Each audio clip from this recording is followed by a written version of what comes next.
भारत की G20 अध्यक्षता के तहत एग्रीकल्चर वर्किंग ग्रुप की पहली मीटिंग के दूसरे दिन इंदौर पहुंचे केंद्रीय मंत्री ज्योतिरादित्य सिंधिया ने बैठक में शिरकत की। मंत्री सिंधिया ने G20 सदस्यों और अंतर्राष्ट्रीय संगठनों से चर्चा की। साथ ही कहा कि यह कार्यक्रम मध्य प्रदेश में आयोजित होना सबसे उचित है। मध्य प्रदेश ने कृषि के क्षेत्र में पिछले 18 सालों में बड़ी उपलब्धि हासिल की है। सिंचाई का रकबा करीब 2 लाख हेक्टेयर होता था, वहीं रकबा 18 सालों में 50% बढ़कर 200 लाख हेक्टेयर से 300 लाख हेक्टेयर हो चुका है। मध्य प्रदेश में करीब 163 लाख टन अनाज का उत्पादन होता है। आज 619 लाख टन का उत्पादन हुआ है, यानी 400 गुना वृद्धि हुई है।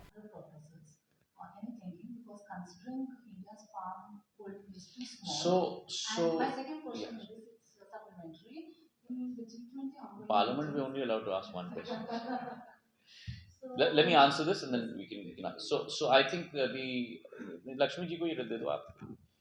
So I think the beginning is with regard to pesticides, but drones have a tremendous versatility of usage. So for example, we have drones that can also seed the farms. So seed ball drones. So that's very much in practice as well, in addition to the pesticides. And there are multiple uses of drones, but I think that as volumes grow, the versatility of drones will also grow. And what you have to understand with regard to drones is that there are two parts of a drone. You have the hardware and the software. Uh, the value addition is in between the two, is really in the software, because the hardware remains static. Once I build a drone, I've built a drone. But for every application, I have to build a new software. तो अगर मुझे कीटनाशक छिड़कना है, that software is different.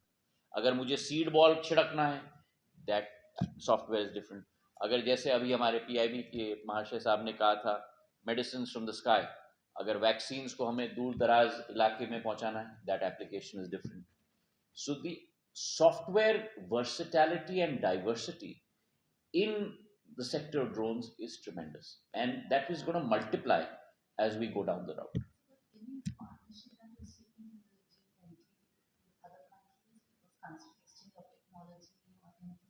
Well, I think the drone infrastructure setup in India has now become extremely robust. In fact, in India's case study of the use of drones as a pioneer in the area of agriculture is something that we will be exhibiting in the agricultural working group of the G20. Thank you, sir. Sir, now the third Jyotiraditya Scindia ji, after addressing the first agricultural working group meeting, is before us. Hello, Awad. Sir, for your kind information. Let me just do it. मैं कर लूँगा. सभी को सुप्रभात. Morning to all. आज एक want me to do this in English or Hindi? Both are bilingual. Hindi. आज एक बहुत महत्वपूर्ण कमेटी की बैठक हमारे मध्य प्रदेश में शुरुआत हुई है. कृषि के क्षेत्र में G20 की वर्किंग ग्रुप की शुरुआत आज सुबह हो चुकी है. कृषि का क्षेत्र भारत के लिए सदैव अति महत्व का, इतिहास से लेकर आज तक और आज से लेकर भविष्य तक सदैव रहेगा. लेकिन विश्व के लिए भी कृषि का महत्व आज पूर्ण रूप से उजागर हो चुका है.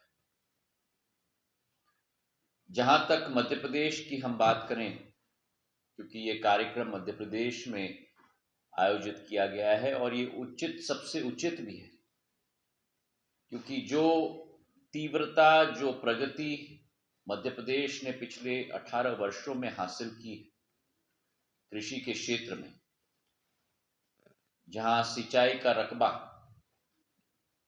करीब करीब 2 लाख हेक्टेयर होता था, और वही रकबा पिछले 18 वर्षों में 50% की वृद्धि से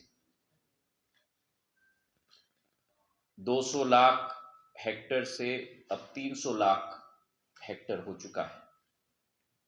और वहीं अनाज के उत्पादन में, जिस मध्य प्रदेश में करीब करीब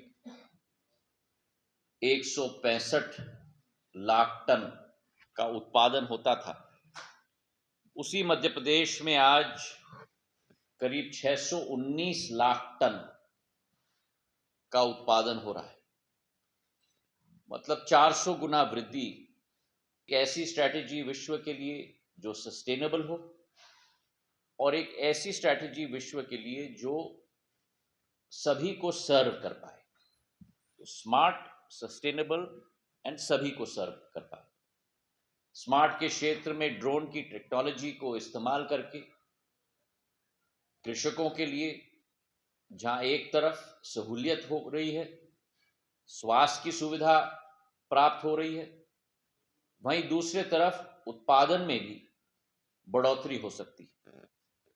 जब हम सस्टेनेबिलिटी की बात करते हैं तो सस्टेनेबिलिटी के क्षेत्र में एक एक किसान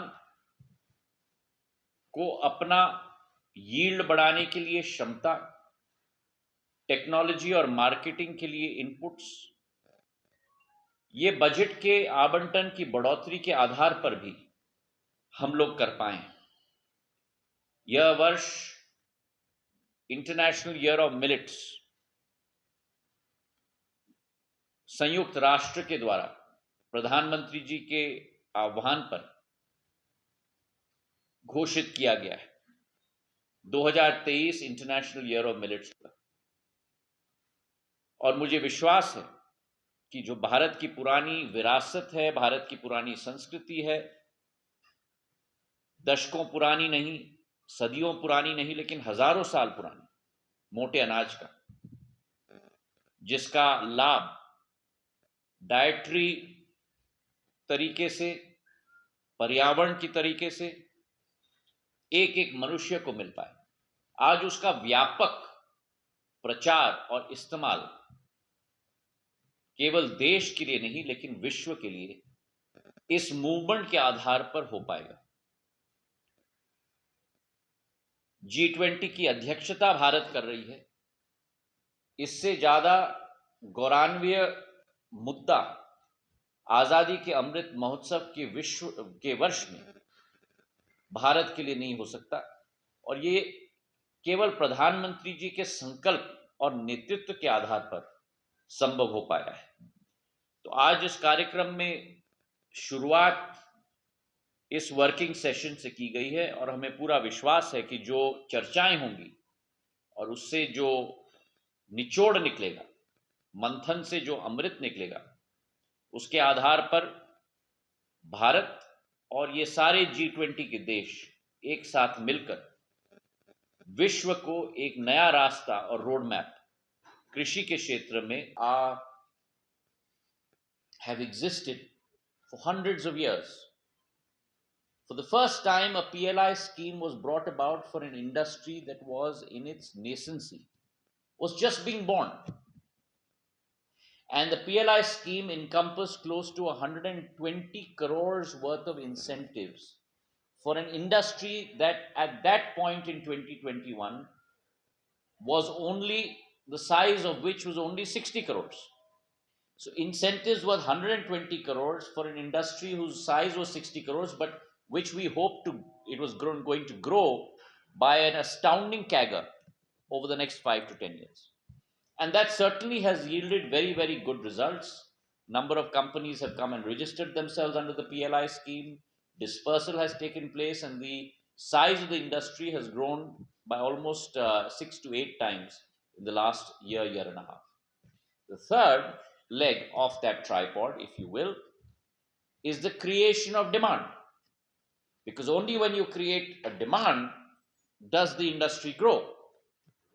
And unlike ever before, the Prime Minister came up with this novel idea that the government of India and state governments together must create that demand.